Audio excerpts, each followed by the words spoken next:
Ashlee, welcome to the American Recovery Podcast. Yeah, thanks for having me. Well, thank you so much for being here.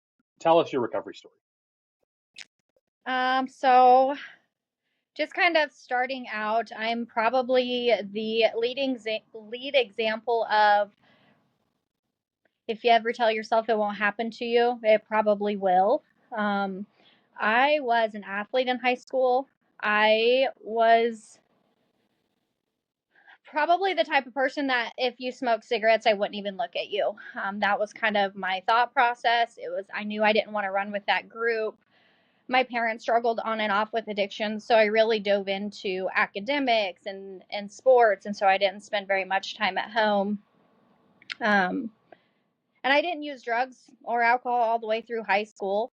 I graduated and was attending Missouri Western, working 2 jobs, going to college, and I had met my now husband. I was living with him, and someone handed me a pill that took my back pain away from working those 2 jobs and going to school.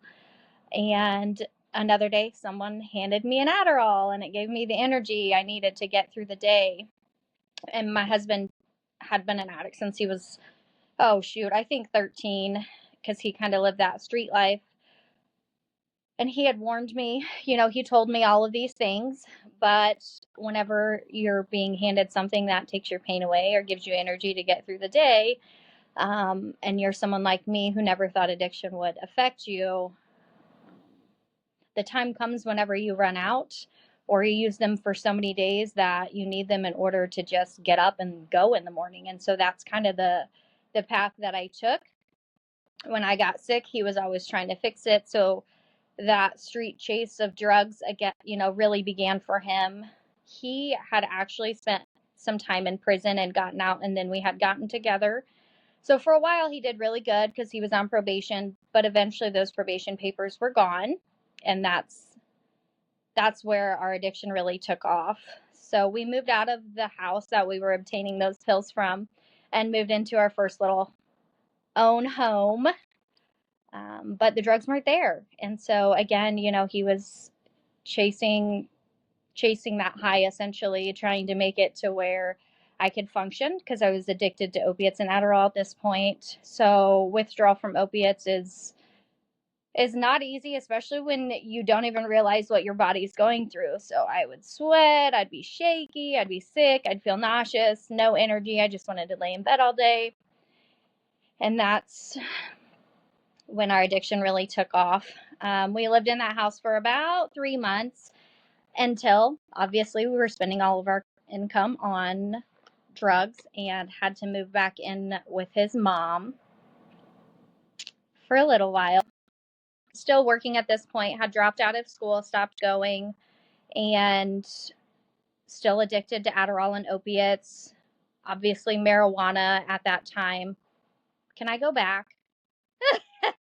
Just to I just hit marijuana. So something that I do want to touch on is, forever I've heard marijuana is the gateway drug. And there's a lot of people, in society that will tell you you're wrong. But in my personal situation, that's exactly what happened. Marijuana was the first drug that I said yes to, and then my addiction just grew after that. So said yes to that and canceled everything I had known as a child. I'll never do drugs, all of these things, picked up marijuana, and it was like everything else was okay. So back to living with his mom. We were living with his mom, and his mom's landlord had told her, we could no longer stay there. It was too small of a house, and so we had to find housing. We ended up staying with my sister, and freshly after we moved in with her, I found out I was pregnant with Carson. He's now 12. Found out I was pregnant with him while addicted to opiates, Adderall, things like that. And I couldn't stop. And I think that was probably the biggest realization was here I was carrying a baby, and I couldn't stop. I mean, I literally couldn't stop. I didn't know how. I didn't know what to do. And I remember explaining it to my sister and making excuses, and I'll stop tomorrow. It's bad for the baby if I just stop cold turkey. So all of these things were being said to me, but I just continued to make excuses. I've about 5 months along, I went to the doctor, and a caseworker came into my room and enlightened me of the fact that I had popped positive for opiates and told me I needed to stop and all of these. Of course, I needed to stop. My addiction at that point hadn't progressed to the point that, I mean, that was scary. That was so scary for me. And it was scary enough that I think I used for about 2 more days and then I was able to stop. But just the fear of that case manager in my room was enough at that point that I was able to stop. I ended up I had him via C-section in August. And as we were having the baby, my sister had moved out of this house, but we were going to continue to rent it out. So we had a family member staying with us at the time, and essentially at the end of it all, I found out, there were drugs being slung out of my house. And, I had been an addict and I had been using, but that's something that, I was not agreeable to, and was selling drugs that I had never used before. 2 weeks postpartum, brought baby home, and others were using meth around me. I think I was going through a little bit of postpartum depression, had no energy, had a new baby, stuck at home all the time. And so about 2 weeks after I had Carson, I used methamphetamine for the first time. And that took me down a very dark and long path. We ended up moving into my dad's house after Carson was born. And 6 months later, I found out I was pregnant with my daughter, Raylan, who is now 10. And my addiction had progressed so much by that point, and, using methamphetamine and opiates and marijuana, that I couldn't stop, essentially. I had no outlet. I wouldn't have known where to go had I even realized that I needed the help. But I remember thinking about that visit when I was pregnant with my son, and case manager coming in and telling me all these things. And so in addiction, we do this wonderful and great thing called running from our problems.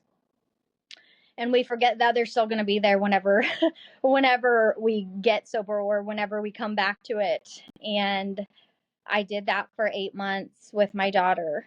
I was not able to stop using methamphetamine. I honestly didn't even know how far along I was. I lied to my family, told them we didn't want to figure out what we were having, when in reality, I just didn't want to tell them that I hadn't seen a doctor yet, which is highly risky. Having a C-section with my first baby put me at risk for complications during my second delivery. And I didn't even realize that. I'm a nurse now. So now, like, a lot of things come together for me. And I'm like, oh my gosh, like, that was not good. Not good at all. I can't believe I did that.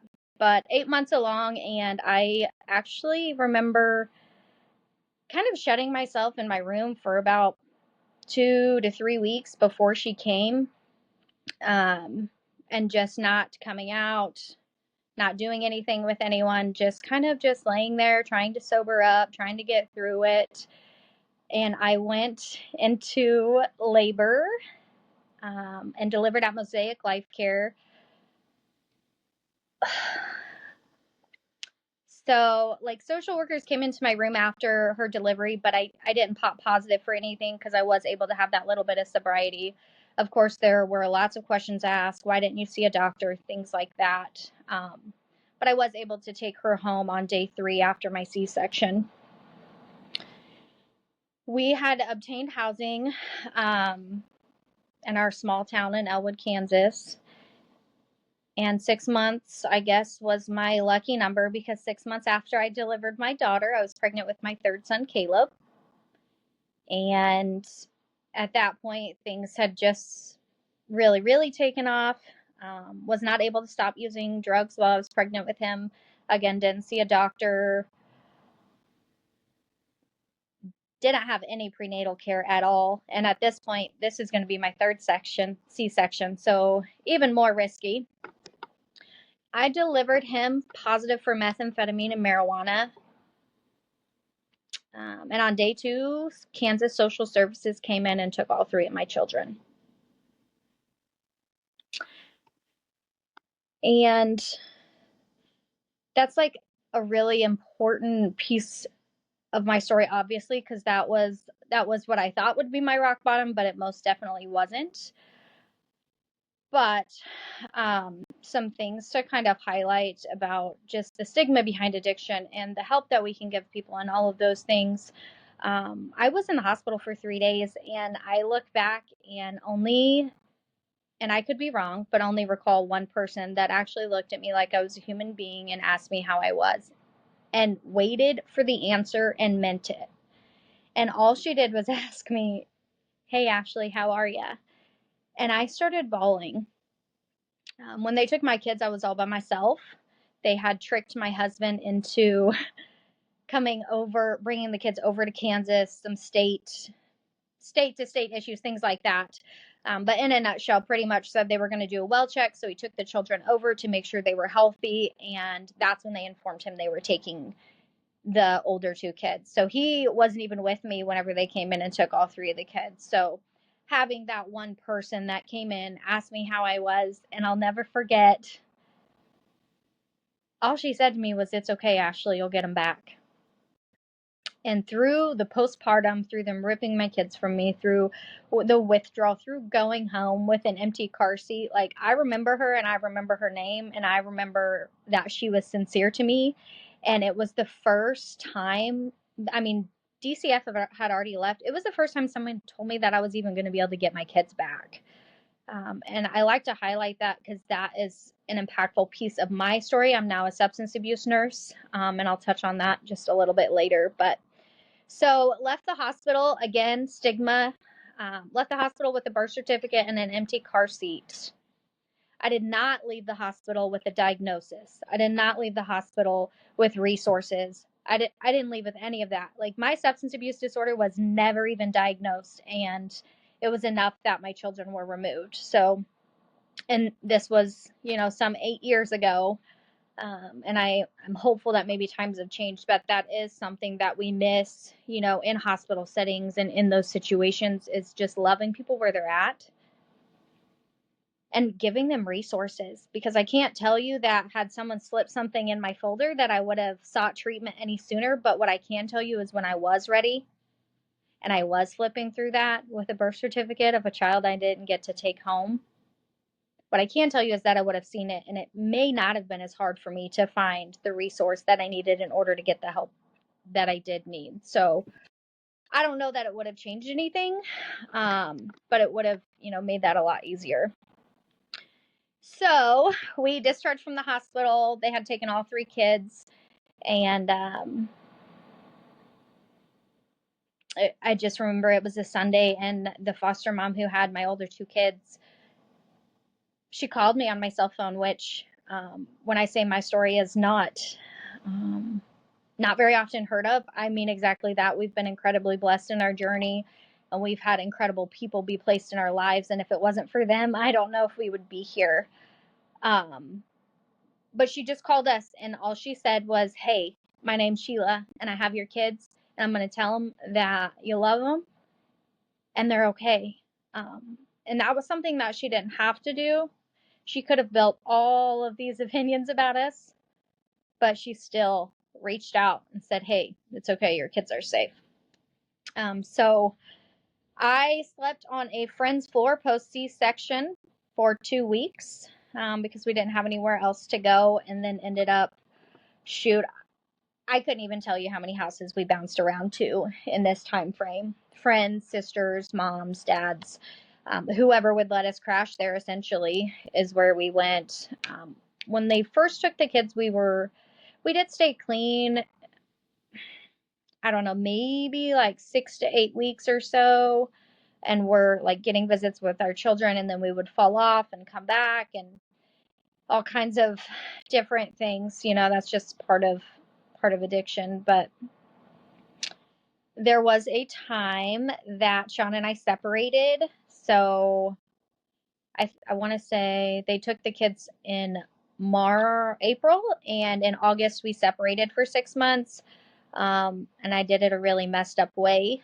I, again, was running from what I thought was my problem, knowing that the environment I was in where they were using drugs, I was never going to get my kids back. And so I called an old friend and went and stayed with him for about 6 months. Put some clean time together. I was clean for 6 months. I was seeing my kids, all of the things. But being a single parent, trying to get your kids back from state custody while paying child support and working a $12 an hour minimum wage job at Golden Corral, flipping steaks on the grill, at that point, it just wasn't feasible to me. And I didn't see any way of making it out on my own, being able to bring my kids home, provide for them financially. And I was so beaten up that our case wasn't really moving because I couldn't obtain housing. And that was the next step. And so I gave up. Sean and I ended up getting back together. Of course, he told me no, but I insisted. We started using again together. And that was the darkest and deepest path of our addiction. It was the first time that I had someone inject methamphetamine into my arm, and I was just so broken. I felt like I couldn't go on without my kids. I didn't know how or if or when my kids were ever coming home. And after putting forth this effort, 6 months seems like a long time when literally you've lived for 24 hours for the last several years of your life. But yeah, so took us down some dark paths. Kind of what woke us up was about a year into our case. It was 30 days before a year into our case, and in the state of Kansas, you have about a year to show some progress, and if not, then they talk about relinquishing your rights. And it was a phone call from my mom, and she told me, hey, you need to get your stuff together because they're going to relinquish your rights in 30 days. And I don't remember exactly how it happened, but I remember that I was still using. Sean had left. We had agreed that we were done using after this phone call. And I had essentially used that night while he wasn't with me. And I remember him coming home and being so upset that he actually left and started walking to my dad's house, who lived right down the street. For some reason, you would think that it would be like totally backwards, right? That I would be the one because he had been an addict since he was 12. But in all reality, I think that he doesn't give himself enough credit, but he's the real hero of the story because codependency worked to our advantage that day. Sometimes it's good, sometimes it's bad, but I followed. And by the grace of God, we haven't looked back since. So we stayed with my dad, who was an active addict, but was also a very, very good father who would never bring it around us, who would sit down and have, those hard conversations with us. But was able to stay with him, scrape up some clean time. We gained we were both employed, so it was a little bit better of a situation. And when I say Jesus Christ is my Savior, hands down, when I say God works in my life today, I mean, like every single little piece was like picked for my life, because the job I obtained, I went through a staffing agency. And so I had a job, had gotten laid off, and going into Christmas, which being laid off or unemployed when you're going through trying to bring your kids home when you failed for really long is super scary. But was able to gain employment, and one of the ladies that I worked with actually had a rental home in Atchison, which is where my kids were placed. And it was an old rundown house, but she had a house where we were wanting to go. And so we were able to, get a little house and, start our journey to reintegration. And not only that, but we were able to go to where our children were, so they didn't have to miss out on as much. And so that was really, really beneficial to them and us because they had been through enough change. We had put them through enough. And so kind of just got handed to us. Rent was cheap, it was something that we could afford. And we just continued to work those case plan goals. Shortly after moving into the house that we would later bring our children home to, I buried my dad to this disease. Our clean date is March 1st, 2016. Again, I just said God works in my life today. I got clean on March 1st, or we got clean March 1st, 2016. Lost my dad in June of 2017. And you want to guess when my dad's birthday is? March 1st. March 1st. Yes. So every year we get to give him losing someone to this disease and then be able, to continually give him that and strive to, one of my reasons for doing everything I do is because, I later then got married, and if there's something that I can do to impact someone so that they don't have to walk down that aisle without their dad or their brother or whoever it is, people need to hear these things because people don't know there's a way out. And so I think it's really, really awesome that you've taken the initiative to do this, because you're so right. We don't hear enough recovery. We hear overdoses and we hear all of these things, but we don't hear as much about the beauty that can come from recovery. I don't even know where I was at now. Okay, so lost my dad June of 2017, and I've got 3 sisters. Our family really struggled in and out with addiction, but another thing that, and maybe they don't see this that way, but another thing that, the death of my father did was we're all for clean. And, some of us have went back to college, gotten degrees, we have good jobs, everything that he could have ever wished for because we were his entire life, is now coming true.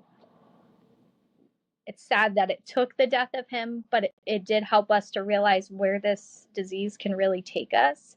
And we definitely don't want our children growing up without their parents. So my dad was, he was a dad. He was a dad's dad. He had a problem, but he showed up. He made sure we had everything we needed. And he loved us unconditionally, even though we were hard to love sometimes. So, addiction doesn't define the person. We are people inside of these bodies. We are people outside of our addictions. And when you take away, you never really know who's going to come out of that, really, after someone gets clean and sober. So, buried my dad in June of 2017. He was on a ventilator for about a week. It was right around Father's Day, June. So I went in with one of my NA friends actually came and met with me so I could go in, and I read him his Father's Day card. And I told him my childhood dream was to become a nurse. And so I told him, I'm going to stay clean, I'm going to finish school, and I'm going to be a nurse like your little girl always said. And so I had some school debt I had to pay back from when I fell into active addiction, back in 2012 or whatever. And so I was blessed to be able to pay that off. And then I got my CNA, started as a nurse's aide, and then I got my LPN. God said, sit down, have another baby. So I got to do that, and I got to do that clean and sober, and it was beautiful and miraculous. And I got to do all the things with him that I didn't get to do with the other children, which is sometimes a guilt trip, but I try really hard not to dwell on that, because past is past and we can only do what we can do now. But also working through surgery as a recovering addict is freaking scary. Because you know what comes with surgery, pain pills, right? And so that was super scary, because I was also going to have my tubes tied. I knew I was going to be cut open for the 4th time. And so I got to work really closely with my doctor, who was phenomenal. And we just had to come up with this plan and this agreement. He was really good, but being a substance abuse nurse, I hear a lot that sometimes even doctors when you're in that situation are like, oh no, you're going to need some pain medicine. And if anybody hears anything out of anything I say today, if an addict tells you, do not give me pain medicine, do not give me pain medicine, because it could literally take our life. We work really hard for each day. So if someone's trusting you with that piece, please respect it. If you're at a bar and someone says, I don't drink, don't ask them why. Just respect that. Offer them a Sprite or something. Like, they don't owe us an explanation. And I think that is something that I do hear a lot. I told him not to give me that, and now you're back in treatment, because that did happen. Not my story. My doctor was incredible and phenomenal. My nurses were great through my 4th pregnancy. But yeah, got to bring him home, and then I actually got my RN, and I now work at an inpatient drug and alcohol treatment center in Kansas. So I get to give back what was given to me, and I get to share where I've been and where I've come from and where we are now. And I just get to walk through that with people. And it's beautiful. I mean, there's no other way to describe it. If you would have asked me 20 years ago what kind of nurse I wanted to be, I would have never, ever thought that substance abuse nurse would ever come out of my mouth. But it's my drive. It's my passion. It's what I love to do. I don't get up and say, oh my gosh, I have to go to work. I get up and I say, I get to go to work. I get to go to work and I get to make a difference today. And that in itself is just worth living. Honestly, that and my children. But I have been there for about 5 years, so kind of know the ins and outs, get to watch them from the beginning to the end, and just seeing someone come alive again is it's just incredible. So throughout, our addiction, all of those things, after they took the kids, I had this newborn baby that they took on day 2, and that my 3rd son didn't get placed with the same foster family as my older 2 at first. He was in another home for a couple of months, and foster parents, they give their heart and soul, and so I'm not trying to sound like I'm talking bad about them, but that home was just not as interactive with me as what my older 2 was. So I think I received maybe 4 pictures of him throughout the first 3 months of his life before the foster family that had my older 2 actually elected to have him in the home too. So an active addiction is sometimes we miss out on things. Sometimes things are repairable and sometimes they're not, and we have to learn how to deal with those. So I, frankly, to be totally transparent, I didn't get to build a relationship with my 3rd son. And I watched him lean into and love and want another mother. I had visits with him, and I was not his consoler. He would scream. I couldn't get him calmed down, and it was so hard, because you have this guilt, and then you have this baby that you birthed that doesn't even know you as mom. And so working through some really hard moments, we could have brought him home, but we also looked at, our older 2, and my oldest son kind of struggles with separation anxiety. But looking at that and seeing how it affected them, we took a step back and we're like, what's best for me, but what's best for him. And so we elected to relinquish our rights, and the foster family that took our children in actually adopted Caleb. So he did not come home. However, Sheila and Steve are their names, and they wouldn't care if I shared their names. But Sheila actually ended up being the matron of honor in my wedding. We are totally best friends.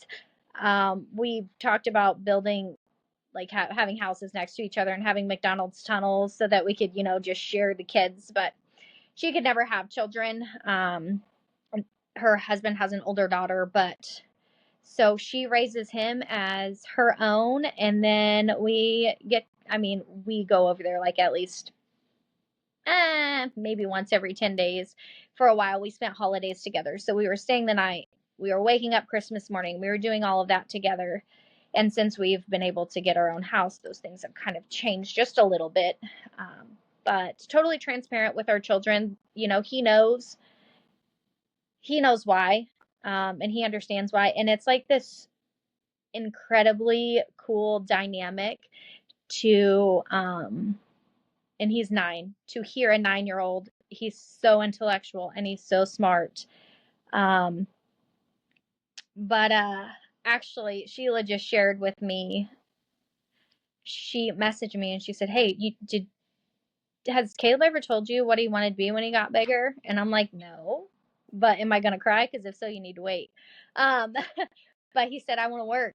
I want to work at Valley Hope, and I want to help people like Ashlee." And so it's like this really cool, beautiful dynamic of a family. We call it one family under two roofs. And we take family pictures together. And so they are a vital piece of our story, because whenever we first got clean, we didn't know. Sean never had a dad. You know, he had a dad who passed away that was more of a fun dad. So he's learning how to be a parent. And I've been using substances since I was 19 years old. So even though I thought that I knew how to be a parent, I had no idea how to be a parent. I had no idea how to discipline. I had no idea. I mean, we had to learn what our children like to eat all over again. I mean, things were just so changed. And to have that dynamic and have a family dynamic, like we got to go and give our children baths in our home. We ate dinner at a kitchen table. So our visits didn't have to be in offices like what you see on TV and things. We were able to go into a home and be parents and have someone there to support us. And that was so huge. I mean, I lean on her even today. You know, it's like, oh my gosh, Carson did this. Am I overreacting or am I underreacting, or like, how would you handle this? And so, when I say we've been incredibly blessed, I mean, it's just, I can't even describe how blessed we have been. So that's kind of that foster care dynamic that's totally different, because whenever we get to serve on panels and stuff together, and do some really cool things in recovery today, and they're like, that is not typical. And I'm like, I know. That's why I'm telling you about it, because it should be typical. It should be typical. Foster families should be wanting these children to go home. And so by having that dynamic and sharing that, we are hopeful that more families will catch on to that so that we can support biological families more, towards reintegration. I'm interested by that dynamic because the organization, the nonprofit I work for, also did foster care, or they helped support foster parents, and they did training and stuff like that. So Yeah. It was not uncommon to hear the discussions about how they knew kids, how they bounced around, they've been to a few homes, whatever else, to kind of listen to those dynamics that were at play. And so to me, it made total sense it made sense to me when the foster parents were like, yeah, the mom and dad are going through addiction right now. It took genuine vulnerability to cross that threshold and go, how do I interact with the parents? Because there were some who were like, especially the ones who had their own kids. And I think that's one of those tough spots where they're like, I have my own kids. How do I bring this child into our home and keep it safe? And also ensure that the connection to the biological parents is there, and also the safety of my kids is ensured. And so there's Right. all these unknowns at play. And so I'd be fascinated to see how ideas could come together on how to improve that, because I know it's such a big part of it. Having access to your kids or having something to look forward to is a huge boost of hope. And I think that would be beneficial to have something worth fighting for, and the people involved and going, okay, these kids are here. We're not just magically taking them from you and hoping you don't get clean so we can adopt them. It's Right. a temporary measure and we want to help you. How do we do so to the right degree? And so I would Right. be fascinated to see what could be done to foster those relationships so that even if it's just like, hey, we're going to let you talk to the kids on the phone. You may not be Yep. able to come over for a while, but we're going to start there. We're going to put out a little feeler to see how well this can go Yep. and see how you're doing. And then having them involved, going, okay, can we get regular reports? Can we see how mom and dad are doing so that we can Right. build Make the sure see the initiative that is necessary to make us feel comfortable having them in our home or having them around our kids. I think that would be amazing. yeah.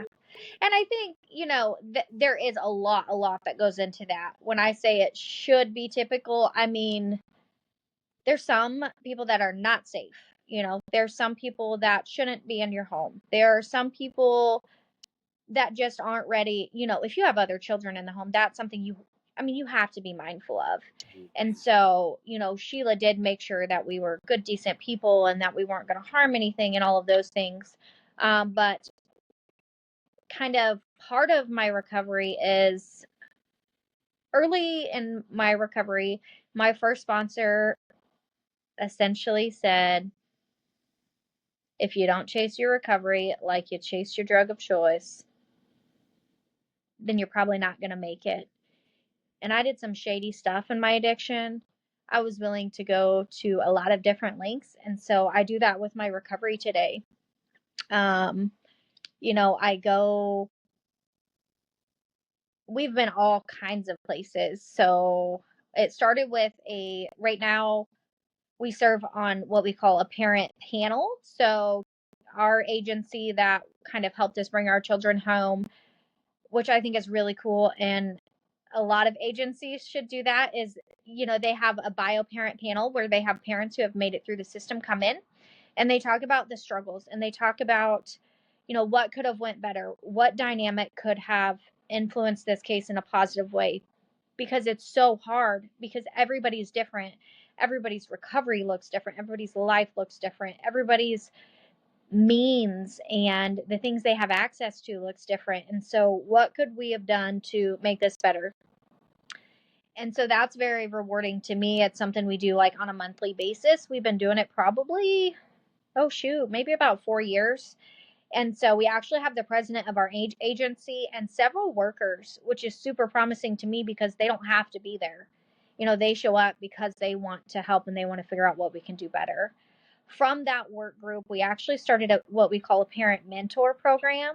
So adults or parents that have kids in care can go online and they can find a parent mentor and request them. And so we help walk them through their case planning and things like that, and also help identify why is this happening or why is this happening? Because the reality of our system, and you can quote me on this, is it's broken.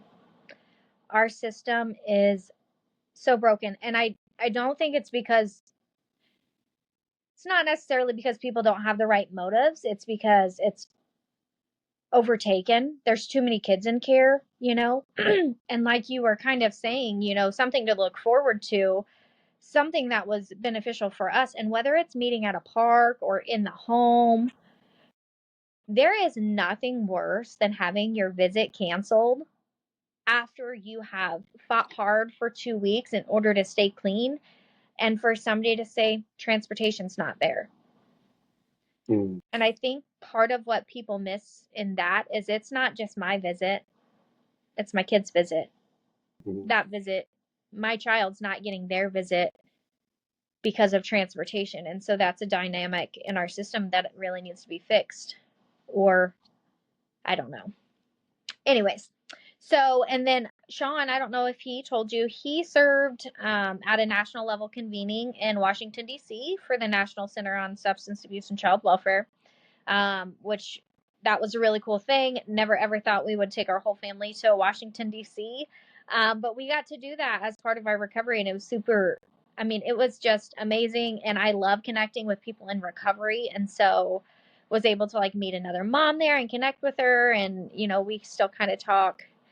And then we had a driver that actually drove us around town. And again, God works in our life today. And I think that's partially because we're boisterous and we're loud about our recovery. We let people know because we want if you're struggling, we want to help you and whatever it takes in order to get there. But our driver that gave us the tour actually, um, in a nutshell, ended up, he was struggling with addiction also. And so my husband and him were able to like connect on that level. And that just really goes to show you how much addiction there really is in the United States today. I mean, it affects more people than we know. Being a substance abuse nurse also, attorneys, lawyers, doctors, nurses, billionaires. I mean, you name it. And maybe it requires them to hit a different level of low because finances is a major reason. Financial is a major reason why people are able to notice and know you're struggling. If you have a lot of money and you're struggling with addiction and you're able to still uphold that standing, pay for your house, people aren't going to notice as quickly. But when you're homeless and you're living on the streets, that's an entirely different story. But addiction does not discriminate. You mentioned paying child support. Is that something that you actively do if your kids are in state custody? Or Yes. I did not know that. Yes. And it was pretty small, but Sean and I both had to pay child support. So, I mean, and that's something that's another thing is finances. Finances, legal trouble. Something that I did 10 years ago can very well stop me from getting employment today. It can stop me from getting housing. It can stop me from being approved to get into an apartment. Luckily, I didn't get charged with anything, and so I'm able to live the life I do today because I never got caught, essentially, by the police. I never obtained any charges. Otherwise, I probably wouldn't be able to be a nurse. I wouldn't be able to do a lot of the things I do. I wouldn't have been able to get into our first apartment because I would have had a felony on my record. And so the strength that it takes to go from rock bottom to even living an okay life is unmeasurable. And I think sometimes people just they fail to realize that. They're like, "Oh yeah, you got clean, you stopped using drugs." That's just the beginning. That's just the beginning. I most of the time addicts don't even know how to live. You know what I mean? I wasn't even an adult until I was 27 years old, and then I'm not even sure if I'm an adult today. Learning about credit and learning about all of those things. We're over 8 years clean and we still have garnishments coming out of our bank account. Like from past credit cards because we were young and dumb and things like that. And so, having that financial piece and we were doing just fine until a garnishment hits your bank account and all your money's gone. But those are just kind of the way I look at it is, well, I mean, 10 years ago, I wouldn't have even had the money for you to take. So it's whatever, pay it. Let's get past it. Let's get it over with. But dealing with the wreckage of our past is hard. I have worked through a lot of forgiveness. I accepted Jesus Christ as my Savior last April. And so that forgiveness has come a lot with that. And then I've really kind of grabbed a hold of sharing my story, whether, I go to high school. So I went to my old high school. And that conversation is different than a lot of my conversations because that's prevention, right? So I got to go to my old high school or high schools, and I get to tell them I was a point guard just like you. I was an all-state track runner just like you. I walked these hallways and it almost killed me.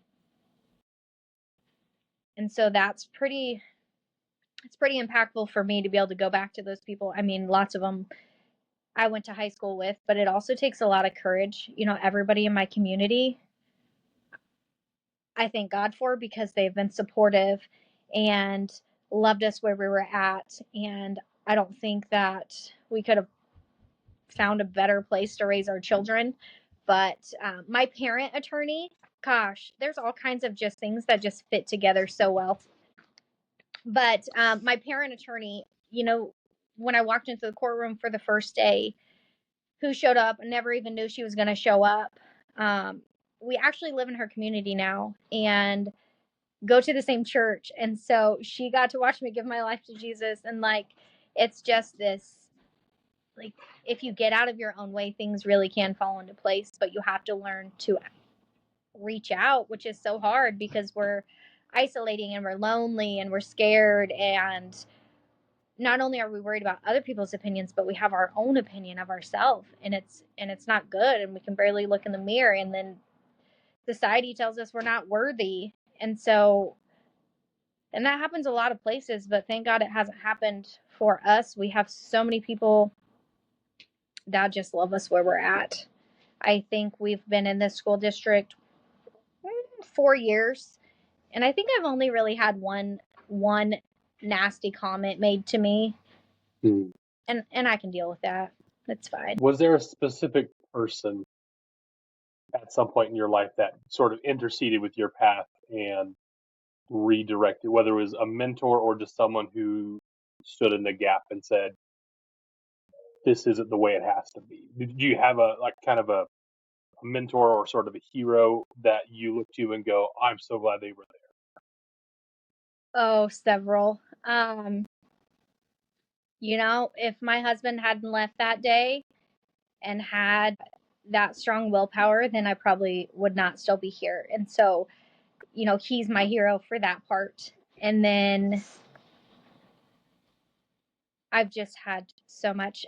So Sheila and Steve, my kids' foster parents, and my caseworkers, which you don't hear that, right? For the most part, we're angry, we're bitter, we're mad at you. But in my case, I know I was not caring for my children. I accept that you took my children, and I'm able to recognize that that was the best thing that ever happened to them or me. But I also am able to recognize that delivering a baby positive for meth and marijuana, there could very likely be some hard feelings, or people could have said she doesn't deserve her children, and she doesn't, but they didn't. Our caseworkers were like, we can tell that you love your children. We can tell that you love your children. We are going to get through this. And to me, whenever you have a family full of addicts, that's huge. So my caseworkers, for that point in my life, and I mean, they were even, when we went AWOL, like, my caseworker was like reaching out to me on Facebook, like, where are you? Come back to us. Like, and that's outside of their job description. And so having that, because once you lose track of reality, you're gone. And so to have those messages to bring me back were huge. And then my foster parents, Sheila and Steve, they are consistent, constant, just loving individuals who have not just led but shown.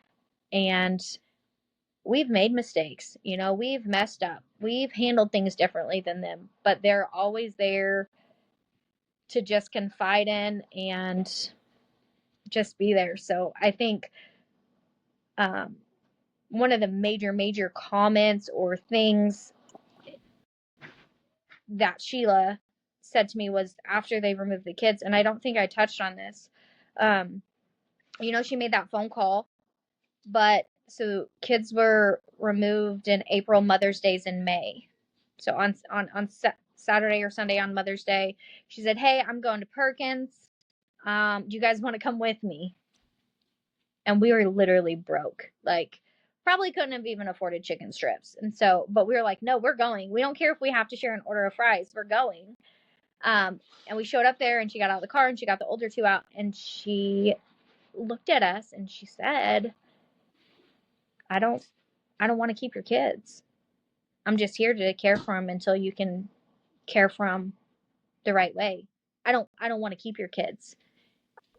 And that has stuck with me since then, just because, first of all, you didn't have to do that. Second of all, that's nice to know. It's nice to know, because then you feel supported. And instead of And it changed the whole dynamic so that I was able to confide in them and trust them and be a part of their family. Because had she not said that, that bitterness and that you took my kids attitude, even though they're not the ones that took it, was gone. And so having that major constant has been a huge, huge, huge impact. I have a lot of heroes though. Yes, you do. That's fantastic. That's the number of people I've met who can point to a single person, and I go, "That's incredible."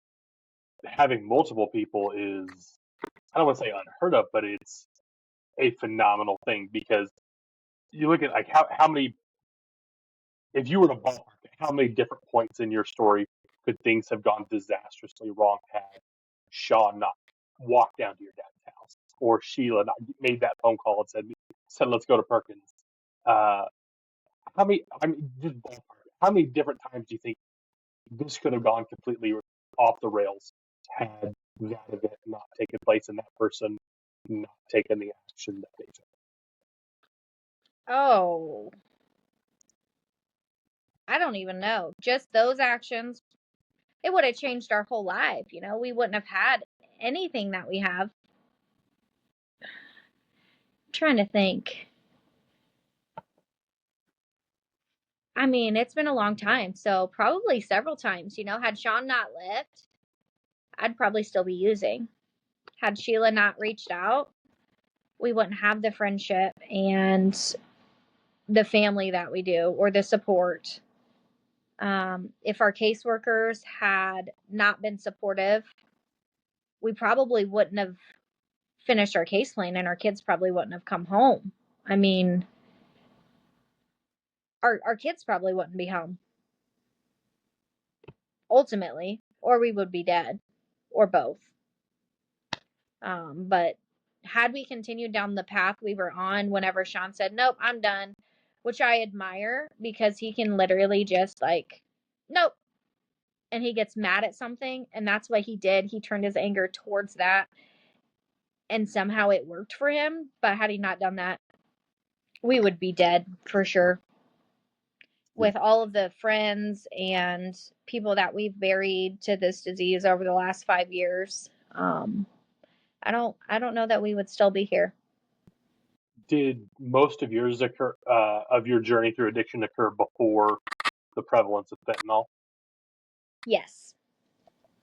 That makes sense. The trend towards fentanyl has been disgusting. I look at recovery as an outlier, as the unicorn versus the expectation. Right. It tells me how thin the margin of error was in so many people's stories because you pulled three off the top of your head, and there probably weren't isolated incidents, especially like with the cases. Like they had to be persistent, which means it was ongoing, not just hey, call us Right. kind of Yeah. a thing. And so the margin is razor thin, and without those people being who they are and who they needed to be for your story to take place, it's amazing to know that, first of all, there's that many great people doing Yeah. work around people in addiction that are just not ready to give up, that are not willing to just go, whatever, call us if you want to, Right. because that is without a doubt the easier way to do that job. Is Yep. oh, I will just file some paperwork in a year, and then you won't have your kids anymore, and I don't have to call you anymore. It could be that easy, but it's not what is best for recovery. It's not Yeah. always what is best for the kids and for the people who are trying to get those kids back. And yeah, I've Right. met people where I'm like, ooh, wouldn't put a kid back in that home for anything. Right. But the people I've met who it's like, if you're willing to fight to get your kid back and go through that extensive journey, Yeah. because it's hearing you and Sean talk about it and knowing how long, because I was trying to get an idea of the time span that was involved, and knowing that the caseworkers and Sheila were there saying, yes, we're still here, we haven't gone anywhere, that time frame seems way more manageable than if you were just like, maybe I could get a picture of the kids once in a while. Yeah. and you are fighting for a piece of it as opposed to them going, this is what you're working towards, and you are making progress towards it. That makes it way easier to go on what I calculated to be around a 2-year journey from the point they were removed from your home Yep. to where you are getting them back and then working with the state to uh, accomplish the final process of getting them Yep. completely back into your custody. That's a long time. And for people who come from a day at a time mentality, it's an incredible story, first of all. So again, thank you for sharing this with me, because I think it's phenomenal. A lot of what people don't recognize with people going through addiction, that one day at a time mentality starts in addiction and it continues in recovery. And Yep. most people don't fully understand that, because people in recovery or people going through active addiction don't have a 5-year plan. If you ask them Mm-mm. where they are in 5 years, they couldn't tell you. Most of them would guess dead or probably right here doing exactly what I'm doing. And that is Mm-hmm. lost on a lot of people in the general public, because we've developed this ability to look forward and say, okay, well, I want to get this promotion and I want to buy this car and I want to move to this neighborhood and I want to make this much money and I want to retire. We have all of these things that we can put together because we're not in survival mode. And it's a gift to be in that position, but it's also a difficult area to go, how do we shift out of that to look at someone who is in a survival mode and then work them through to where you can look ahead and go, these kids are going to go, going to want to maybe go to college someday. Let's think about that. Like that's like when you're going through active addiction, a kid's college fund, probably not the top priority. No. It's the little things like that are just lost on the general public, but it's phenomenal to see that growth through your story where you're just working so hard to get the kids back and constantly engaged with the process. Um, so kudos to you. Like I said, I'm blown away. I think it's a fantastic story, and I really appreciate you taking the time to share it with me. Is there any organization that you're a part of or recovery group, something like that, that you want to shout out and say, hey, check us out. Here's where we can go. You could send me links or whatever else if there's something like that that you want to make sure either get some credit or just get the shout out. And also, if you had one piece of advice to give to somebody to encourage them to get into or continue their recovery, what would it be? So I got clean in the rooms of Narcotics Anonymous, saved my life. I do work at Valley Hope of Atchison. We are a treatment center and I work there for a reason. And it's not just a treatment center for patients. It is, I've been poured into as an employee and I've grown in my recovery as a result of watching some of the other employees coach patients in need. And so that's a really beautiful piece for me, is to be able to go somewhere that I really believe in their missions and values.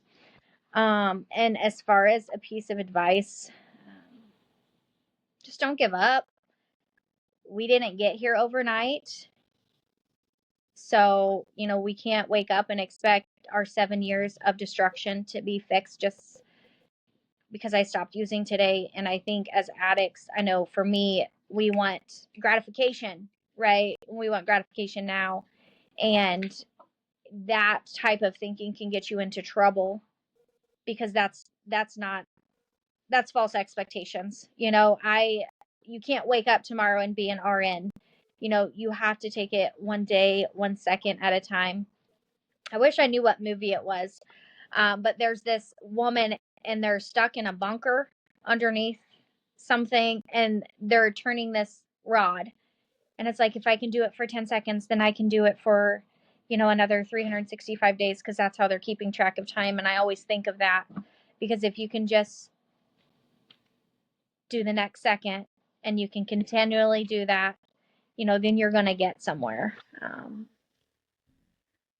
Find someone that you can confide in. Honesty. I know we don't like to be honest about our past, but being honest is the only reason why I'm able to sit on here today and talk about all of the painful things that I went through, because through honesty and sharing what I've been through, I've also learned how to forgive myself, and this just forgive myself and build on that. So can't go back and change the past, but you can start now and work towards a new, better beginning. Sean mentioned it, and it is an interesting part of your story, the part where the two of you did it together. Because a lot of people in the early stages of recovery, they advise against romantic relationships. And so it's not like you guys met in NA, and that might Right. happen sometimes, but you were already there. You had kids together, you had used together, you had been to hell and back, and then you're looking at this completely strange world of recovery going, are we going to be helpful to each other, or are we part of what brings the other person down? How did you sort of rectify that shared history with the transition towards focusing on your recovery? Number one, work your own program. Mm. I can't work his program, even though I want to sometimes. But, we battled that codependency for a long time, and we had split up for those 6 months, and there was actually like 10 months that Sean didn't see our children at all, because he had fell so deep into his addiction. And I think we were just like, he has a narrow track mind. So if he says no, he means it, and he'll just stand on it. And so that worked really well in the beginning. And then I am more of the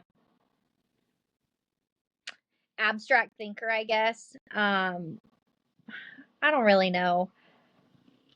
I think honestly, the reason why it worked for us is because we literally knew if we failed another drug test, they were going to relinquish our rights. And so something he strives for is to be a good dad. He didn't have that growing up. And so I think hearing that he was potentially risking losing that was enough for him to be like, nope, I'm done.